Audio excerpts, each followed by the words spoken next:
इस वीडियो में हम डिस्कस करेंगे कि रैशनल कैनोनिकल फॉर्म कैसे निकालना है किसी भी मैट्रिक्स का। तो मैं एक बार वर्किंग रूल डिस्कस कर लेती हूँ कि किस तरीके से आप किसी भी मैट्रिक्स का रैशनल कैनोनिकल फॉर्म कैसे निकाल सकती हैं। उसके बाद हम कुछ एग्जांपल्स देखेंगे, जैसे आपको अच्छे से आइडिया लग जाएगी किस तरीके से निकालना है। जो पहला स्टेप है रैशनल कैनोनिकल फॉर्म निकालने का, वो है इनवेरिएंट फैक्टर निकालना होता है आपको। और सेकेंड जो स्टेप है उस इनवेरिएंट फैक्टर का कंपेनियन मैट्रिक्स निकालना होता है। इनवेरिएंट फैक्टर निकालने के लिए आपको कैरेक्टरिस्टिक पॉलिनोमियल पता होना चाहिए और उसके जो फैक्टर्स बनेंगे, या फिर आप ये बोलो मिनिमल पॉलिनोमियल। ठीक है, ये दो बातें आपको पता होनी चाहिए कि आप इनवेरिएंट फैक्टर किस तरीके से निकालोगे। कंपेनियन जो मैट्रिक्स है, सॉरी मैंने फैक्टर लिख रखा है, कंपेनियन जो मैट्रिक्स है उसकी वीडियो आपको प्लेलिस्ट में मिल जाएगी।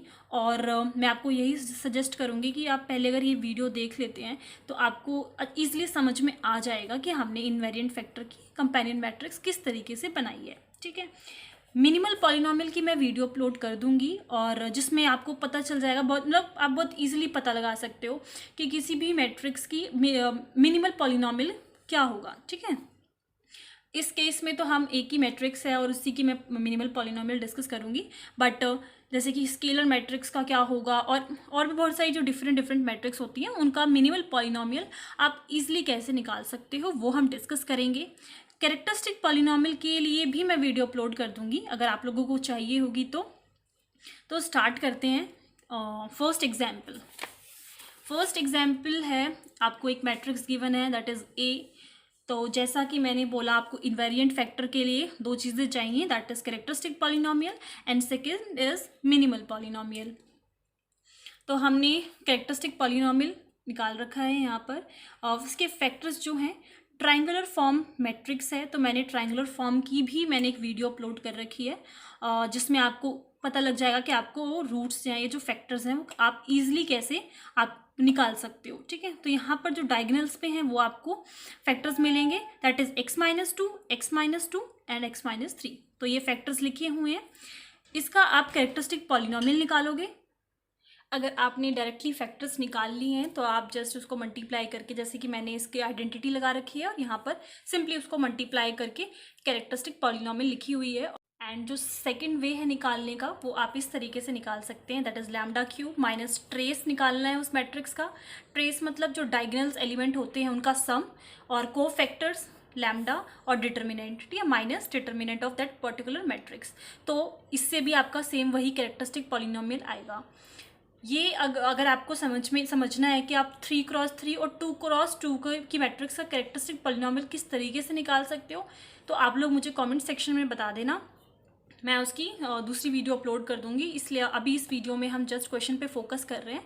तो मैं जस्ट आपको ये दूसरा वे बताना चाहती थी कि आप किस तरीके से कैरेक्टरिस्टिक पॉलिनोमियल को निकाल सकते हैं। अब आपको मिनिमल पॉलिनोमियल निकालना है। तो यहाँ पे जो दो पॉसिबिलिटीज़ हैं मिनिमल पॉलिनोमियल की, या तो वो x-2 और x-3 हो सकता है, और या फिर x-2 का होल स्क्वायर और x-3 होगा। और एक बात जो आपको पता होनी चाहिए वो ये कि आपके जो भी फैक्टर्स हैं, ठीक है, जैसे यहाँ पे x-2 ट्वाइस टाइम है तो वो एक बार तो इंक्लूड होगा ही होगा। जैसे कि यहाँ पे x-5 होता तो वो भी एक बार यहाँ पर इंक्लूड होता। मतलब अगर आपके पास सेम फैक्टर्स हैं काफ़ी सारे तो वो एक ना एक बार तो मिनिमल पॉलिनोमियल में इंक्लूड होंगे ही होंगे। ठीक है, जैसे कि जो एक इसकी पॉसिबिलिटी थी वो ये, और जो सेकेंड पॉसिबिलिटी है वो ये। अब हमें ये चेक करना है इसमें से मिनिमल पॉलिनोमियल कौन सा है। जो वे है चेक करने का, a-2i और a-3i। ठीक है, ये जो आपकी ए मैट्रिक्स है, आप वैल्यू पुट करोगे और उसको सॉल्व करोगे। अगर आपको जो मैट्रिक्स मिलती है उसके सारे एलिमेंट्स ज़ीरो हैं तो वो आपका मिनिमल पॉलिनोमियल होगा। जैसे कि आप यहाँ पर देख सकते हैं, इसको सॉल्व करोगे तो 0 एंड 0 ही मिलेगा। तो एक आपको मैट्रिक्स ऐसी मिल गई जिसके सारे एलिमेंट्स 0 हैं, तो ये आपको मिनिमल पॉलिनोमियल मिल गया। आपको अगर इसका मिल गया है तो आपको ये निकालने की ज़रूरत नहीं है, बिकॉज हम हमेशा जो मिनिमल डिग्री है उसको लेते हैं। जब आप इसको सॉल्व करेंगे तो यहाँ पर भी इसका आंसर आपको 0 ही मिलेगा। ठीक है, मैंने डायरेक्टली इसका रिजल्ट क्या है 0 आ रहा है। एक मैट्रिक्स हमें जो मिल रही है ये भी 0 आ जाएगा, ये भी 0 आ जाएगा। इन दोनों का आंसर जब मल्टीप्लाई करेंगे तो हमें 0 ही मिल रहा है। ठीक है। मिनिमल पॉलिनोमियल में वैसे जो आपको चेक करना होता है वो ये कि आपकी मैट्रिक्स के सारे एलिमेंट जीरो हों, तभी वो मिनिमल पॉलिनोमियल होगा। तो मैट्रिक्स ओवरऑल हमें जीरो ही मिल रही है, इससे आप मल्टीप्लाई करोगे तो आपको जीरो ही मिलेगा। इस पार्ट को आपको नहीं देखना, ये सारे जीरो हैं, ठीक है। तो मैं अभी जो आपको बताना चाहती हूँ ये कि आपको इसका आंसर जो है जीरो मिलेगा। नेक्स्ट है, अगर आपको दोनों का आंसर ही जीरो मिल रहा है तो ऑफकोर्स जैसे कि मैंने कहा कि आपको मिनिमल डिग्री लेनी है, तो आप जो है ये x-2 और x-3 जो है उसको ही मिनिमल पॉलिनोमियल मानोगे। अब बात आती है कि आपको इन्वेरिएंट फैक्टर्स चाहिए, ठीक है। तो इन्वेरिएंट फैक्टर किस तरीके से निकलेंगे? जो आपका मिनिमल पॉलिनोमियल है वो आपका इन्वेरिएंट फैक्टर होगा। सेकेंडली, अब x-2 और x-3 जो यहाँ पर था वो तो यूज़ हो चुके हैं, बट एक x-2 और रहता है, तो वो आपका सेकेंड इन्वेरिएंट फैक्टर हो जाएगा। अब इन्वेरिएंट फैक्टर निकालने के बाद उसकी कॉरेस्पॉन्डिंग जो कंपेनियन मैट्रिक्स होती है वो आपको निकालनी है। तो x-2 की जो कॉरेस्पॉन्डिंग कंपेनियन मैट्रिक्स है वो 2 हो जाएगी x-2 की। नेक्स्ट इसका निकालेंगे तो सिंपल आप इसको मल्टीप्लाई करोगे, दैट इज, तो आपको जो पॉलिनोमियल मिलेगा वो मिलेगा x² - 5x + 6। उसकी जो कॉरेस्पॉन्डिंग कंपेनियन मैट्रिक्स है वो आपको इस तरीके से मिलेगी। तो आप अगर कंपेनियन मैट्रिक्स वाली जो वीडियो है उसको देखेंगे तो आपको समझ में आएगा कि मैंने इसको किस तरीके से लिखा हुआ है। माइनस हमारे पास यहाँ पे जो कोएफिशिएंट लगते हैं वो नेगेटिव में लगते हैं, तो 6 था तो -6 हो जाएगा, -5 था तो +5 हो जाएगा, एंड यहाँ पर जो है 1 आ जाएगा एंड 0, ठीक है। तो ये फॉर्म आपको वहाँ से पता लग जाएगी। सेकेंड है, so the rational canonical form of A is, आपने जो पहला इन्वेरिएंट फैक्टर लिखा था उसकी कंपेनियन मैट्रिक्स और सेकंड की, इसको आप इस तरीके से भी लिख सकते हो, जो स्पेस है वहाँ पे सारे 0 0 आ जाएंगे, ठीक है। तो ये था आपका फर्स्ट एग्जाम्पल।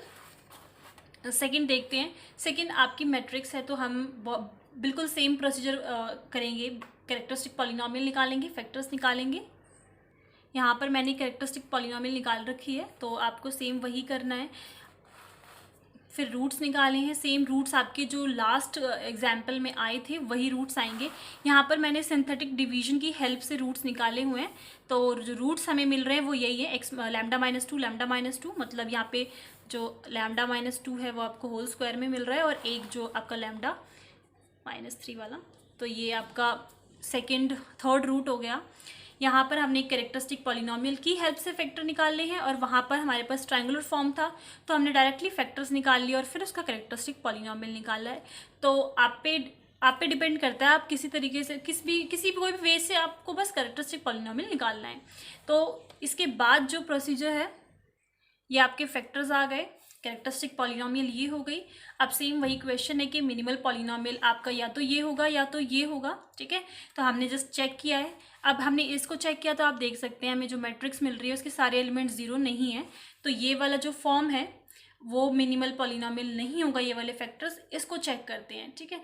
वैसे अगर आपका यहाँ पर आ जाता है जैसे कि मैंने बोला, तो आपको आगे चेक करने की ज़रूरत नहीं है, क्योंकि अगर उसका भी 0 आ भी जाता है तो भी आपको मिनिमल डिग्री जिसकी डिग्री कम है वही लेना होता है, ठीक। इस केस में हमारा जो 0 था नहीं आया, इसलिए हम जो है नेक्स्ट केस डिस्कस करेंगे।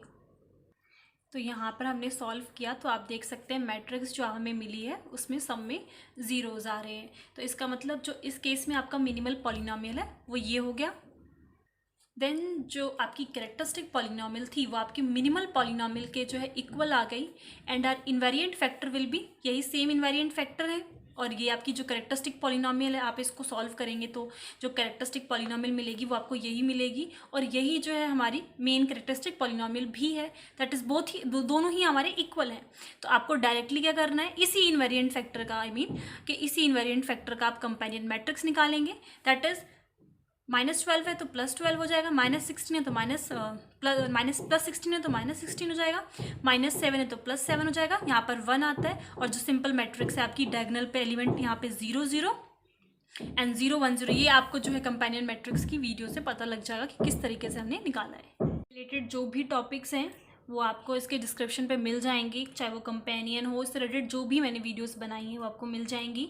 और फिर भी अगर आपको इन एग्जाम्पल्स में कुछ डाउट है तो आप लोग मुझसे कमेंट सेक्शन में पूछ सकते हैं, चाहे कैसा भी डाउट हो, कोई प्रॉब्लम नहीं है, आप लोग मुझसे कमेंट सेक्शन में पूछ सकते हैं। प्रोसीजर सेम रहेगा जैसा कि मैंने आपको बताया। दो चीज़ें आपको पता होनी चाहिए, दैट इज़ इन्वेरिएंट और कंपेनियन मैट्रिक्स निकालना। इन्वेरिएंट में कैरेक्टरिस्टिक और मिनिमल का यूज़ हुआ है यहाँ पर, तो वो भी आपको पता होना चाहिए। मिनिमल और कैरेक्टरिस्टिक पॉलिनोमियल पे मैं वीडियो अपलोड कर दूंगी, जैसे कि आप कोई भी मैट्रिक्स हो बहुत ही ईजिली पता लगा सकते हैं कि उसका मिनिमल या फिर कैरेक्टरिस्टिक पॉलिनोमियल किस तरीके से आपको निकालना है।